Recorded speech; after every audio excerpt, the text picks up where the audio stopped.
Welcome to 15 with Christine. Will Slappey, CEO of IT Voice, is our special guest today. So let's get started.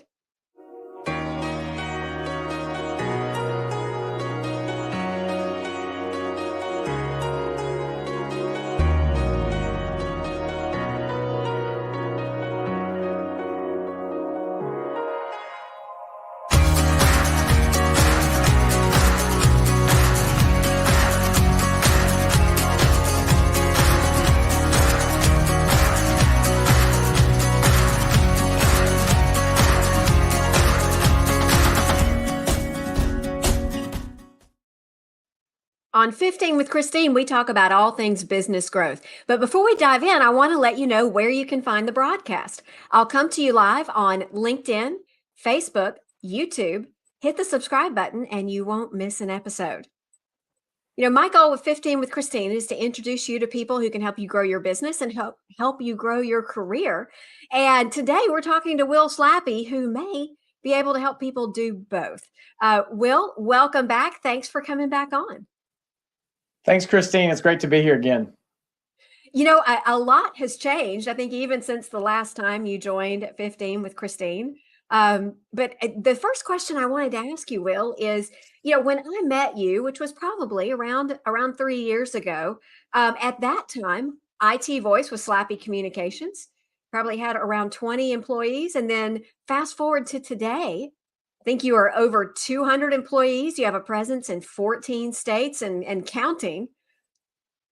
So my first question is, I'm curious, what has led to that massive growth for IT Voice?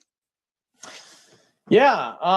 Well, numbers are close. It's more like 35 employees, but still significant growth. And we should be at 200 employees by the end of the year.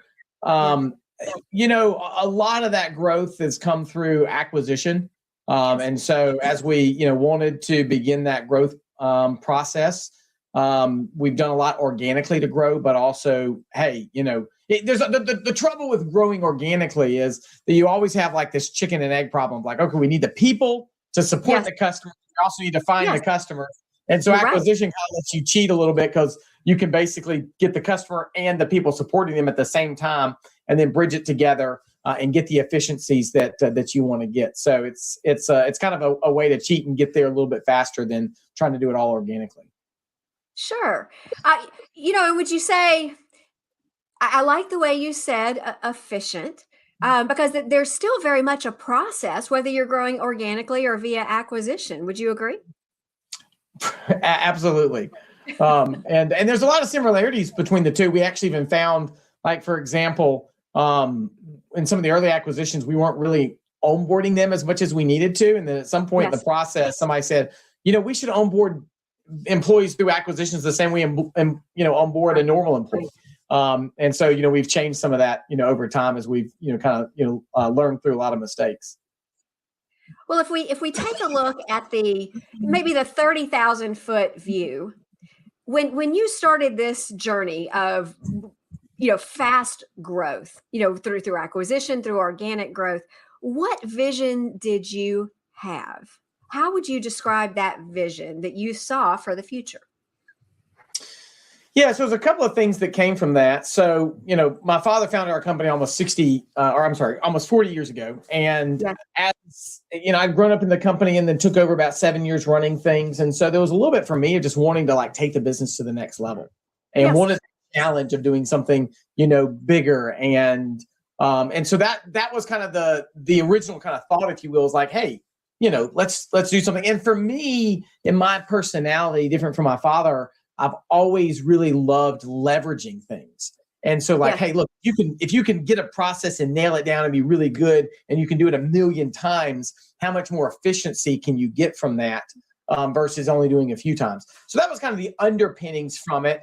And then as we begin to grow, a lot of where the vision has come into, what we talk about all the time with the team here is a coupling of two things, world-class technology and hometown service. And so for a lot of what's in the market is you have these really big technology companies out there that can bring you world-class technology, but you're just going to be another customer, another number kind of on their sheet.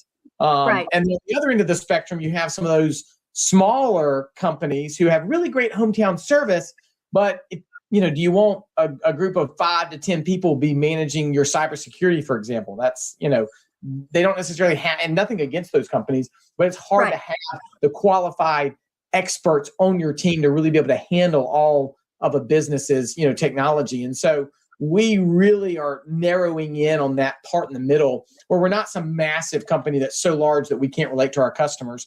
And we still are very market centric and local centric in terms of how that we do it, but also that we've got enough of those resources to bring that true world-class experience to each of our customers. So if we use the example, I think the other day we were headed out of town to a family Christmas gathering. My husband had ordered a gift. Amazon was supposed to send a whole set of tools. The box only had one tool in it. So I told my husband, I said, hey, go get online and find out how Amazon can fix it. They usually will take care of it. Well, you know what? He was so frustrated because you can't call them.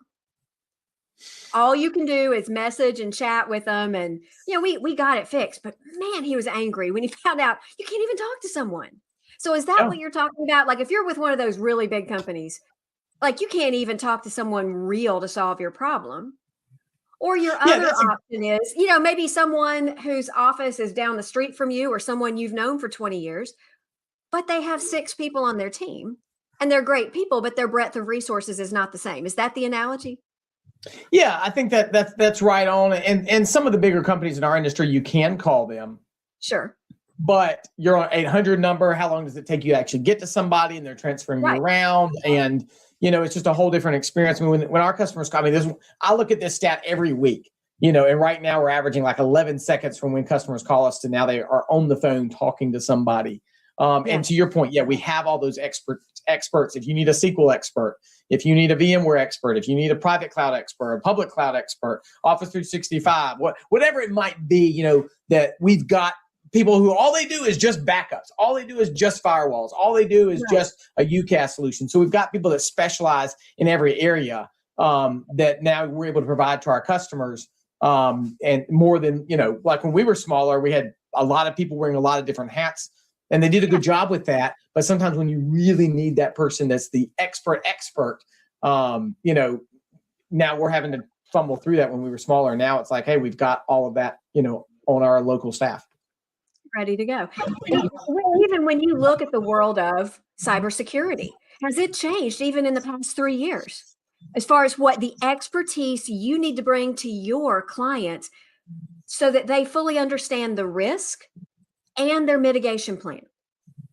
Yeah, for sure. And actually, probably one of the most, there's 2 things of the companies we acquire and like why that they sell. And the 2 things are a mix between people who are obviously retiring and just, a season of life is. And the other number one that I hear is cybersecurity has gotten to be too big that I feel comfortable managing and trying to do that alone. So even from the companies that are in this business and those smaller companies, they are looking at it and saying, man, this is too much for a team of 5 to 10 people really to be able to manage well, and saying we need to get some additional help with this. Cybersecurity, it used to just be like so easy, right? And you could just block certain things and turn on some filters and this, no one, I shouldn't say no one, unfortunately no one, but many people, when they got that email that said, hey, this is your uncle and I'm in Africa and I need some help or whatever, like not many people fell for that. But now some of the cyber attacks are getting, like in the business email compromise, they will stalk you on social media and now send, a message that sounds like it's, really happening. So as just one example, we could go through a lot of different examples, but just as one example, that you will see now compared to, to what it was before. They'll even they'll watch you on LinkedIn or whatever and actually use sentences and words how you would use to now mimic you versus when you get that email that would be in all lowercase and misspelled and, the whole 9 yards, that would be pretty obvious that this was, a bad actor. So as the approaches to breach security have gotten much more sophisticated, the way to combat it is more sophisticated. Yeah, for sure. So Will, if we change the lens If we were talking to one of your best clients, what would they say about what IT voice does for them? Like, why does security matter for their business? And why does investing with you really pay off for them? Yeah, so I would say a couple of things. So the thing that I hear from clients that I love to hear is, man, I wish we had done this sooner. You talk to them about what they need to do, and then eventually like they do it. And then once they do it, like, like you've really, when they say that, you've really made an impact, on their business. And part of kind of our, vision and mission as a company is like, we want to ultimately make the world a better place, one business's technology at a time. When we can help somebody do their technology better, and that saves them time, that gives back to them personally, that can give, back to them financially, that can impact their employees, that really has that trickle effect in a lot of different ways. And so that's one of the things I'm, super, passionate about. You also hear like these horror stories, and unfortunately in my world, I mean, I get to hear these all the time where all of a sudden somebody did not have the protections in place. And then, I was talking to our insurance person the other day about, the claims on cyber insurance and what's happening. And the number of claims on cyber insurance is like, I think it's like 10x what like property and casualty is. And where, I couldn't get into quite say it just because of his business, but, it was one of those things where if you had to choose between should you have property and casualty insurance and should you have cyber insurance is far more vulnerable for most businesses, and because even if you have your building like burned down or something, unless most businesses, especially in the professional services world, right, it's all about the intellectual property and those relationships with those customers and all that stuff that's stored. Your reputation. Yes. All of that you would be far like, if you're sitting there as a business owner and you're asking yourself, would I rather lose my building and everything in it, or would I rather lose all of the data that I have about all of my customers and all of my work product? Like, which one would be easier to replace? You can go find a place to lease pretty easily, right? Or buy or whatever. Trying to replace all that intellectual information is really hard. So as you have grown over the past 3 years, you have many new solutions, many new problems that you can help your clients solve. Just curious, as you have invested in your sales team learning the Sandler methodology with me, how would you describe how Sandler has been a part of growing your team, whether that's bringing in new people through acquisition or equipping your senior team that is already really good at what they do? Yeah. So historically, we've always been a company that is sold on value, right? Yeah. Of course, we want to be competitive for what we're doing, but our goal is not to just win on price. Right. And so what Sandler's really helped us do is help to better put into a process teaching new team members how to do that. We were doing it before, but it's kind of a little bit haphazard, if you will. In our approach, and some of those things that you just kind of know and you've known for a long time, and then trying to teach somebody new, you're like, well, just do it this way, but they don't really understand like the pieces. And so Sandler has helped us to break down what we were already doing, but in a systematic way, and not to mention, just the extra help where it's not something I'm having to do or Tim, my sales director, is having to do. And so, Sandler coming alongside our team to not only have the curriculum, but also the actual, labor, if you will, that having the time to teach our team that has made a big impact to allow us to grow and making sure that we're continuing to get our sales team into that value selling mentality that we've had. Yes.